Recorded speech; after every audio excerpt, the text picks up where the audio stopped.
እሺ ቆይ አሁን እማዬ ማርታ አታሳዘንሽም? ሰላምዬ አሁን ነግሬሽ አይደል እንዴ? ቆይ የምር እውነት ትወደኛለህ? ለነገር ነው እንዴ መጣሽ? አይ አይደለም። ኧረ አይደለም። እና ምንድነው ከምድር ተነስተሽ ትወደኛለህ ወይ የምትይ? ከምር የምትወደኝ ከሆነ አሳየኝ። እና ምን ላሳይሽ? ለዚያ ጋዜ መድኃኒት ሰድባኛለች። እሺ ልክ አስገባልኝ። ግድል ምንም እድል የለም። በቃ ይችን ብቻ አድርግልኝ። እሺ ምን ምታልኝ ነው? አዎ ወይ ምታልኝ ወይ አንድ ነገር አድርግልኝ። እንዴ ሰው የላትም ብላ እኮ እንደዚህ የምትጫወትብኝ። ቆይ ምን ብላሽ ነው? ኢዜስ ትገዚ እኔ እንዴት እንዳመነጫጨቀችኝ እኮ ብታይ። ላንቺ የሚሞትልሽ ሰው ብትሆኚ ግድ የለም ይሁን ግድ የለም። እንዴው በር ዘግተሽ ሰው የምታሰድቢ ሰው እንደው ላንቺ ምን በወጣኝና ነው የአብርሃም በግም ሆነው ነው? አታገኘኝም? እሺ እኔንም አታገኘኝም። እንደው ማክስትየዋ አስተያየቷን ሳያት አላማረኝም። ይዛኝ ሳትሄድ ያልቀረችም። እባክሽ ሰሞኑን ነው እንደዚህ ሆነችው። ምን ተነካት አለቅ የምትወደውን ሰው ስለተቀማች ነው። መቼም ይሄን አላቅም አትይኝም አይደል? እሱን እንኳን ተፈይ የእሷን ጸባይ መቀየር አይቶ ወደ እሷ እየመጣ ነው።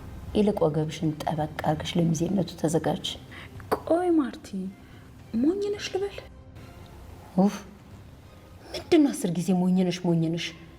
ሰምኛለሽ? እኔ ስለ ቤተሰቤ ነገር በደንብ ጠንቅቄ ነው የማውቀው። በቃ በናታ ምክንያት ነው እንደ ሀገርሽ ነው ትለቅ። ሁሉም ነገር አስጠልቶኛል። በቃ ስልችት ብሎኛል። ምናልባት ስትጋቡ መጣ ይሆናል። ናታንና እኔ? አዎ። መቼ ነው የምትጋቡት? ኤቢ ለውጣ ወይስ አብረሽ ትጫለሽ? ከወጣሽማ ምን አደርጋለሁ? እንውጣ። እንግዲህ ሰላምዬ ዳጣ እየነገረቻት ነው። በደንብ አስረጃት። እናትሽ ቤት ልግዛላትና እዛ ትሁን እዚህ እንዳትመጣ እዚህ ቤተሰቡን በሙሉ ይበጣበጣል እያለ ጋሽ ደረጀ እየነገራት ነበረ ለዳጣዬ። እንግዲህ ዳጣዬ ይሄንንም ሰምታ እናቷን ልትመክር ልታጫውት ሄዳ ነበረ። እማዬ ለምንድን ነው እዛ ቤት የምትመጪው? ለምን ቤት ይከራይላችሁ እያለ ነው። ትንሽ ቤት እገዛላችኋለሁ ብሎናል። ይግዛልን፣ ችግር የለም እና ለምን እዛ ሆነሽ አትኖሪም? አባዬ አያሳዝንሽም? እማዬ ማርጣስ አታሳዝንሽም? እንዴት ብለሽ ነው እዛ የምትመጪው? እንዴ ባሏን እኮ ነው የቀማሻት፣ በባሏ ላይ እኮ ነው የወለድሽባት እማዬ። ስለዚህ እሷ አታስቢላትም እያለቻት ነበረ ማለት ነው። እንግዲህ እንደዛ በምትለባት ሰዓት ዳጣ ያንቺ ያልገባሽ አለ። እኔ ብዙ ጊዜ ሆኖኛል ካሰብኩ። እናንተ ደግሞ ከዛ ከቤት መውጣት የለባችሁም። ዛሬ ታዩ ችግር የለም፣ ኋላ ላይ ግን ታመሰግኘኛለሽ። ስለዚህ እኔን ሳላሳዝንሽ ምን ሞዴቅ ያለኝ? ከዚህ በኋላ እኮ ማግባትም አልችልም። 2 ልጆች አለኝ፣ ማን ያገባኛል እያለች ነበረ። ያገባሻል፣ የሚያገባሽ ማንም አታጭም። ሰላምዬ ቆንጅዬ ነሽ፣ ገና ልጅ ነሽ፣ ወጣት ነሽ። እንኳን 2 አይደለም 4 5 ከዛ በላይ ወልደው እየተፋቱ እየተጋቡ አይደለ እንዴ? ስለዚህ የሰው ህይወት ከምትበጠብጪ በሰው ህይወት ላይ ኑረሽ የሰው ህይወትም ከምታመሽ አንቺ በሰላም ገብተሽ በሰላም ወጥተሽ በሰላም የምታድርበት ቤት ከተሰጠሽ በቂሽ ነው። ምክንያቱም ማርታ ጋር አትሄጂ። እኛ ሁላችንም የምንለው ማርታ ጋር እንድትሄጂ አንፈልግም። ምክንያቱም ያ ቤት መበታተን ሰላም መጥፋቱ አንፈልግምና አንድ ላይ እንዲሆኑ ነው የምንፈልገውና አንቺም ያው እሰቢበት። ምክንያቱም ሁሉም ሰው አንድ አይደለም።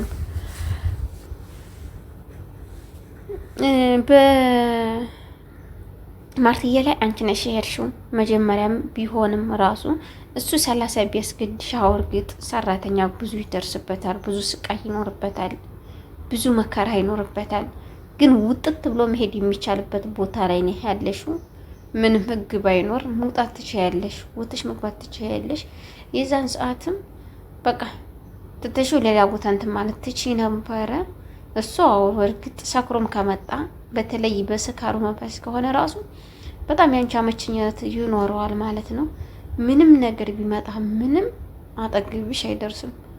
መጀመሪያኛ ፊትም ካልሰጠን አጠግባችንም አይደርስም። ብንሰጠው ራሱ ቢመጣ ማምለጥ የምንችል ሴቶች ስንባል ደግሞ በጣም በትልቁ ብልሃተኛ ነን። ቤተሰቡን ተመናገር ከወንድ ይልቅ ሴት በጣም ብልሃተኛ ናት። በጣም ትልቅ ወጥመድ ውስጥ ብትገባ ያንን ትልቅ ወጥመድ ታልፈዋለች።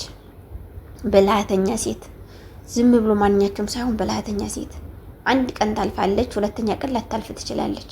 ከዛ ቦታ መቀየር እንጂ በአንድ እንትን ብለሽ እሱም እንደዚህ እየተሰቃየ ጋሽ ደረጀ ከስንት ጊዜ በኋላ በጣም በሽቱ እያሰቃየ የሚኖረው የአንቺ መውለድ ነው። ሁለተኛውን አልፈርድብሽም፣ በአንደኛው ነው የፈረድኩት፣ በሁለተኛው አልፈርድብሽም። ምክንያቱም ልጅሽ የባህርሽ የመጀመሪያሽ የልጅነትሽ ልጅ ነው ተቀምጠሽ የተጣለችብሽ። ያን ስትጣልብሽ በቀጣይ ደግሞ ሁለተኛ መውለድ፣ አዎ እኔ አልፈርድም። ሁለተኛው ላይ አንደኛው ላይ ነው የምፈርደው። ምክንያቱም መጀመሪያ ማን አብረሽው ተኝ ብሎሻል ብዬ ፈርዳለሁ። ሁለተኛ ጋር ግን በጭራሽ አልፈርድብሽም። እሷን ለማረሳሳት እሷን ለመተካት ብለሽ ያደረግሽው ስለሆነ ሁለተኛው ላይ ምንም የምልበት ነገር የለኝም። አንቺንም እንትን የምልበት የምናገርበት ነገር አንዲት ነገርም የለችኝም።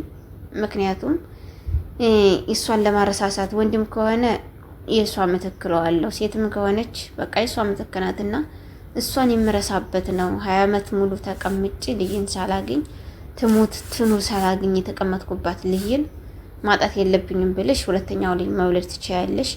አንደኛው ግን የመጀመሪያው ነው በጣም ትልቅ ስህተትሽ። መጀመሪያ ማድረግ የሌለብሽን አደረግሽ። ሁለተኛ ደግሞ እንደዚህ ጨመር። በዚህ መካከል ደግሞ ጋሽ ደረጀ በጣም ከባድ ነው። ለማንኛቸውም ይከብዳል። የሰው ልጅ ሁሉ ነገር ይከብዳል። እንግዲህ አቢጌል ጀግኒት ዛሬ በጣም በልዩ ሁኔታ ላይ ትገኛለች ማለት ነው። በጣም ደስ በሚል ሁኔታ ላይ ለካ ሰውም ሲጨንቀውም ሲቸግረው መድረሻም ሲያጣው ወዲህ መጠጥ መደቀኑን አልቀረም ማለት ነው። ሲጓ ግን ቤተሰብ እውነት ለመናገር ሰው ሲከፋ ወዲህ መጠጥ ነው እንደሚሄደው እኔ እንጃ፣ እኔ አላውቅም። ወዲህ መጠጥ ሳይሆን ወደ ፈጣሪ ዘንድ ቢጮሁና ቢያለቅሱ ፈጣሪ መፍትሄ ይሰጣል። መጠጥ ግን ምንም መፍትሄ የለውም፣ እየባሰበት እንዲያውም ሌላ ዓለም ውስጥ ይከታል። እሷ ከአርጁን ጋር ቀጭቋ እያለች ትገኛለች ማለት ነው። እንግዲህ እኛም ብለናል አርጁን መልካም ልጅ ነው። በተለይ ክርስቲና ምናምን ባይል በጣም ቆንጆዬ ልጅ ነበረ። ግን መሀከል ላይ እሱን እያስገባ በህንዶች እያመነ ነው። ያው ህንድ ነው የሚመስለው ራሱ ጥቁር ናቸው እንዲህ ህንድ ይቅርታና እኔ አላውቅም በጥቁረት ነው እያለ ይገኛል ማለት ነው። እሱም በአይኗ የምጠላው ልጅ እያቀረበችው ነበረ፣ ምክር እየሰጠችው ነበረ፣ ለእሱ እንዲማኮኑ እየነገረችው ነበረ።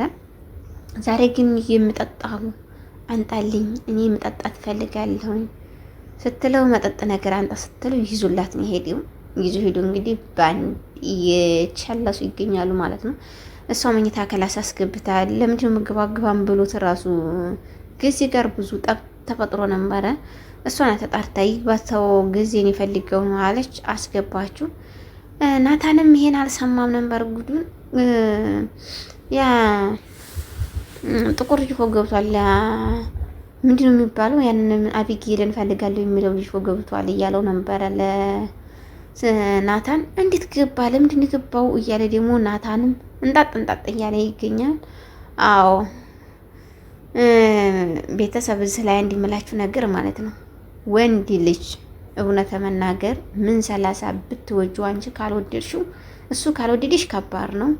ሁለተኛ ግን ወደሽውም ራሱ ተተሽው ከጂ እሱ ግን ሌላ ሰው እንዲነካው አይፈልግም። ወደድሽም ጠላሽም ሌላ ሰው እንዲነካሽ አይፈልግም። ውሻ ተራፊው ሌላ ሰው አሞራ ወይም ሌላ ሰው መጥቶ ሲነካበት እንደማይወድ ሁሉ ወንድም እንደዛ ነው ማለት ነው። ምክንያቱም ሌላ እንድትይ ሌላ ዓለም ውስጥ ሌላ አላማ ሌላ ትዳር ውስጥ እንዲኖርሽ አይፈልጉም። ህይወትሽ ሁሉ እንዲበሰቃቀል ነው የሚፈልጉት። ስለዚህ እናታንም አሁን እዚህ ላይ የምወዳት ዳጣን ነው ብለሃል፣ ማፈቅራት ዳጣን ነው ብለሃል፣ ሚስቴ ዳጣ ናት ብለሃል። እንግዲህ ስለ አቢጌል ምንም ግዴታ የለህም፣ ምንም ነገር የለህም። ስለዚህ አቢጌል ደግሞ በጣም እየተሰቃየች ነው ባንተ የተነሳ። የራሷን ህይወት ትጀምር። እማታለው ምን ብሎ ገባ? ለምንድን ነው የገባው? ምን ሊሰራ ነው አትበል። ምክንያቱም እነሱ ፍቅረኛሞች ናቸው ነበሩ። እሱ በጣም ነው የሚወዳት፣ እሷ ናት እንጂ ማወደው። አሁን አቀረበችው። ካቀረበችው በኋላ ፈለገችው። ከፈለገችው በኋላ ደግሞ እንግዲህ ተመካክረው ተነጋግረው ልኮነውም ላኮነውም ትችላለች።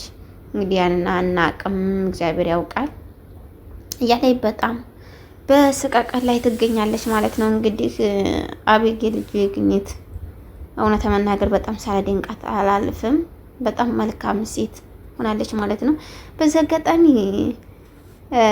ለዛዬና መድኃኒት ዳጣ እንዴት ናት? ዳጣን ታውቂያታለሽ? አባቷ ማን ነው? እናቷ ማን ነው? ከየት ነው የመጣችው? የት ነው የተወለደችው? ሰፈሯ ሴት ነው እያለች ስጠይቃት ነበረ። እኔ አላውቃትም እያለች ነበረ። ከዛ ድንቆሮ እኮ ነው የምመስል፣ ግን እኔ ዳጣ ድንቆሮ ነው የምመስል፣ አንቺ ራስ ድንቆሮ ብላ ነው እንግዲህ እየሰደበቻት ማለት ነው። እሷ ከዛ ማውለጫ መስላት ነው። ከዛ ስትሰድባት እየሮጠ ወደ ጊዜ ዘንድ ነው ያለችው። ጊዜ ትወደኛለህ ስትለው አወድሻለሁ፣ ከወደድከኝ ይልቁንስ በቃ እንዲህ ሲያደርግልኝ፣ ምክንያቱም ሰድባኛለች እኮ እያለችው ነበረ። እንዴት ሰደበችሽ? ምን ላድርግልሽ ታዲያ? ወይ ምታልኝ ወይ ከዚህ ከቤት አባርልኝ እያለችው ነበረ። አይ አላደርግም፣ ምክንያቱም አንቺ ቤት ዘግተሽ ያሰቃየሽኝ ረሳሽው እንዴ? ሰው ብትሆኝ እኮ ይሞትልሽም ነበር። አንቺ ግን ያደረግሽውን ድርጊት አረሳልሽም እያለ ነበር። እኔ እንደውም ይዘሽ ሳትሄድ አትቀርም ወደ ውጭ እያላት ይገኛል ማለት ነው፣ እሷን ለማቃጠል። እሷም ተቆጥታ ነው የወጣችው በዛ አጋጣሚ ማለት ነው። ለናታን በሽም ውጭ ሀገር ምከዱ እያለች ዳጣም እየነገረቻት ነበር። አዎ በቃ መሄድ ያለብኝ እዚህ መኖር አልፈልግም፣ እናንተ ስትጋቡ ግን ልመጣ እችላለሁ። መቼ ነው ግን የምትጋቡ ስትላት ጣጥን ያለችው እንግዲህ ዳጣይ ማለት ነው። ምንም መልስ አልመለሰችም። ሲጨንቃት እኔ መውጣት እፈልጋለሁ አቢጌል እንውጣ እንደ ወደ ውጭ ስትላት አንቺ ከወጣሽማ እኔ ስለማን እቀመጣለሁ፣ እሺ በቃ እንውጣ ነው ያለችው ማለት ነው።